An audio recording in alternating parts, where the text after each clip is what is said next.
நல்லா மொறு மொறுன்னு பார்க்குறதுக்கே சூப்பராக இருக்குது. சாப்பிட்டு பார்த்தா அவ்வளோ சூப்பராக இருந்துச்சு. இந்த வெங்காய பக்கோடா செம்ம டேஸ்ட்டான வெங்காய பக்கோடா. நம்ம எப்படி செய்கிறதுன்னு பார்க்கலாம். பெரிய பெரிய வெங்காயமாக எடுத்துக்கோங்க. ஒரு 5 பல்லாரி வெங்காயம் இந்த மாதிரி நீள நீளமாக கட் பண்ணிக்கோங்க.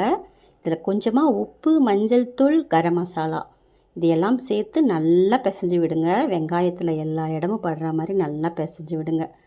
பகோடாவுக்கு போடுற உப்பில் பாதி உப்பு வெங்காயத்துலேயும் பாதி உப்பு மாவுலேயும் சேர்த்துக்கலாம். இப்போ இஞ்சி, பச்சை மிளகா, பூண்டு, பெருஞ்சீரகம் இது எல்லாத்தையும் உரலில் போட்டு நல்லா இடிச்சிக்கோங்க. இடித்த விழுதையும் அந்த வெங்காயத்தோடு சேர்த்து நல்லா கலந்து விடுங்க.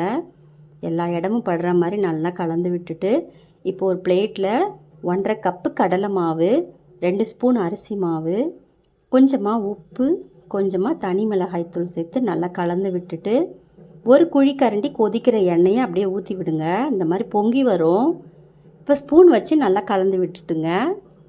கட்டி கட்டியாக இருக்கும் மாவு. இப்போ அந்த மாவெல்லாம் நல்லா உதிர்த்து விட்டுக்கோங்க. நல்லா சூடு ஆறின பிறகு மாவை நல்லா உதிர்த்து விட்டுட்டு நம்ம வெங்காய மசாலாவையும் அதை கூட சேர்த்து நல்லா கலந்து விடுங்க. வெங்காயமும் மாவும் நல்லா பிசைஞ்சு விடணும். கட்டி கட்டியாக இருக்கக்கூடாது. தண்ணி தேவைப்பட்டுச்சுன்னா கொஞ்சமாக தெளிச்சிட்டு இந்த மாதிரி நல்லா பிசைஞ்சு விடுங்க. மாவும் வெங்காயமும் உதிராக இருந்தால் தான் பகோடா சூப்பராக வரும். இந்த மாதிரி இருக்கணும். இப்போ நல்லா எண்ணெய் காஞ்சதுக்கப்புறமா இந்த மாதிரி உதிர்த்து விடுங்க பகோடாவை எடுத்து.